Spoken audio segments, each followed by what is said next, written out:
Кыска аралыкта эле кантип бул жаңы партияга мүчө болуп калдыңыздар?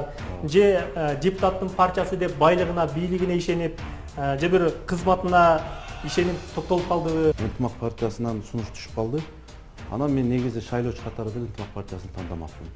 Негизи эле Улуу Журт партиясы өздөрү айтып өткөндөй, негизи жакшы таза партия. Мен эми бир гана жакшылык жактарын гана айта алам. Анан сиз өзүңүз деле эл үчүн кандай кызмат кылдыңыз? Эл менен бийликтин ортосунда бир көпүрө болууга чоң салымыбызды коштук. Биз көтөргөн маселелер жергиликтүү жана ошондой эле мамлекеттик деңгээлде чечилген учурлар болду. Ал тургай коррупциялык иштердин бетин ачууда биз көтөргөн программа президенттин жеке көзөмөлүнө чейин барып, коррупцияга иштектелген адамдарга кылмыш иши козголуп, камалган учурларга чейин барган. Партия бул идея, бул шаарды өнүктүрүш үчүн бир идеянын аркасында түзүлөт да.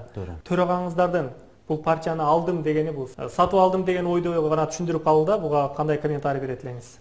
Чоң рахмат. Эми Ынтымак партиясына мен ийгиликтерди каалайм биринчиден. Анан негизинен бул партиянын программасын карадык. Ошол эле учурда кандидаттарга дагы баам салып, сереп салдык да. Негизинен талапкерлердин көпчүлүк бөлүгү буга чейин башка партияларда мүчө болуп жүргөн экен. Анан кыска аралыкта эле кантип бул жаңы партияга мүчө болуп калдыңыздар? Же депутаттын партиясы деп байлыгына, бийлигине ишенип, же бир кызматына ишенип токтолуп калдыбы? Кантип токтолуп калды негизи ушул кыска аралыкта бул партия? Сизге рахмат. Сурооңузга аябай жакшы суроо болду. Негизи өзүмдүн программамдын алкагында дагы мага берилген мүнөттө айтып өтөйүн дедим эле. Негизи Ынтымак партиясы Бакыт деген агабыз тарабынан 2010-жылы түзүлгөн партия экен. Аны Ынтымак деп аты аябай жакшы экен деп Марлен Абдурахманович ошол партияны алып чыгайын деп өзүбүзчө бир жаш таза демилгечи болбосок болбойт деп алып чыккан экен. Насип этип мен өзүм шайлоочу катары деле мурун мен Бирик партиясынан чыкканмын. Быйыл чыкпаганына байланыштуу өзүм кызматымды аткарам деп жүргөндө Ынтымак партиясынан сунуш түшүп калды. Анан мен негизи шайлоочу катары деле Ынтымак партиясын тандамакмын.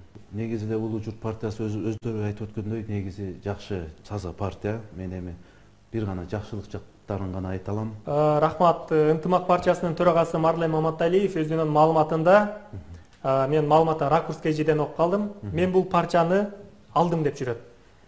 Кандай ойлойсуз? Партияларды алып берип сатып алууга болобу? Негизи бул партия, бул идея, бул шаарды өнүктүрүш үчүн бир идеянын аркасында түзүлөт да. Сиздердин ушул төрагаңыздардын бул партияны алдым дегени, бул сатып алдым деген деңгээлге эле сатып алдым деген ойду гана түшүндүрүп калды да. Буга кандай комментарий берет элеңиз?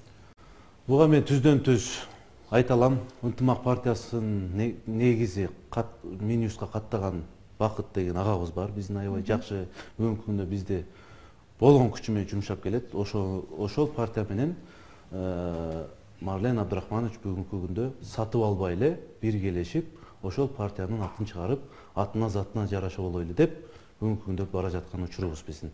Анан аны сатып алды деген эч кандай сөз болушу да мүмкүн эмес, андай болгон дагы эмес. Анан Адыл мырзага айтар элем, негизи элдин мүдөөсүн көтөрүүдө канчалык деңгээлде шаар үчүн ушул убакка чейин кандай жумуштарды жасадыңыздар? Анан сиз өзүңүз деле эл үчүн кандай кызмат кылдыңыз? Анан келечекте ушу депутат болуп калсаңыз кандай жумуштарды аткарар элеңиз? Ушу эл менен тыгыз байланышты кантип күчөтөт элеңиз деген негизги жалпы суроом бар да. Ошого жооп берип койсоңуз. Дастан мырза, чоң рахмат, ыраазычылык билдирем сурооңузга. Негизи биз буга чейин аткарып жүргөн туурасында мен партиянын ишмердүүлүгү эмес, мен азыр өзүмдүн ишмердүүлүгүм туурасында айта турган болсом, мен өзүм 10 жылга жакын телекомпанияда журналист, алып баруучу, иликтөөчү журналист катары иштедим. Жана ошондой эле Бишкектик сайттарда Ош Бирим, Ош ТВ телекомпаниясында иштедим. Ошол эле учурда мамлекеттик кызматтын ысык суугун тартып, Ош регионалдык архитектура башкармалыгында жана ошондой эле ипотекалык курулуш компаниясына пресс-секретарь катары кызматымды кылдым. Мен иштеп турган мезгилде карапайым элдер менен абдан көп кызматташтык. Кыргызстандын алыскы айылдарына, тоолоруна барып туруп, ошо элдин көөдөнүндөгү ошол негизги маселелерин айтып, эл менен бийликтин ортосунда бир көпүрө болууга чоң салымыбызды коштук. Биз көтөргөн маселелер жергиликтүү жана ошондой эле мамлекеттик деңгээлде чечилген учурлар болду. Ал тургай коррупциялык иштердин бетин ачууда биз көтөргөн программа президенттин жеке көзөмөлүнө чейин барып, ошол коррупцияга иштектелген адамдарга кылмыш иши козголуп, камалган учурларга чейин барган. Мен эми айтып атасыз, эми ушундай жумуштарды кылдык. Биз бардык жумуштарды элдин көөдөнүндөгү маселелерди көрүп билип жүрөбүз. эгерде биз барып кала турган болсок, ошондой мыйзамсыз нерселерди болтурбоого чоң салымыбызды кошот элек. Анткени шаардык кеңештин депутаты болуп барган адамдар деле көп тендерлик компанияларды ачып алып, же болбосо бир мектепти, бала бакчаны куруп, же жолду, тротуарлык ошолорду курабыз деп өздөрүнүн компаниясын өткөрүп, натыйжада акчалар кымырылып, ал сапатсыз курулуп жатканын бирден бир көрүп жатабыз. Ошол эле учурда мына Нурсултан Назарбаев бөлгөн ошо жетиген балдар жетиген мектеби турасын айта турган болсок, 8 айда бүткөрүлдү. Ал мектеп 1 жылга жетпей урап, жаракалары кетип калды. Бирок ошол учурда Бир Бол партиясынын кандидаты, Бир Бол партиясынын талапкери, азыркы кандидаты, ошол тендердик компаниянын башында туруп, көп мыйзамсыз жана ошондой эле коррупциялык иштер болгонда. Казакстандан бирөө адам келе турган болсо, Нурсултан Назарбаев мектебин көрөйүн кандай түштү десе, шерменделе болобуз да.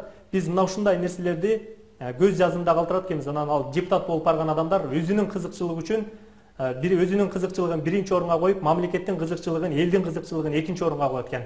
Биз ошондуктан биз кармана турган байлыгыбыз же бийлигибиз жок. Биз элдин арасындагы ошондой маселелерди түз айтып, эл үчүн иштеп бергенге даярбыз.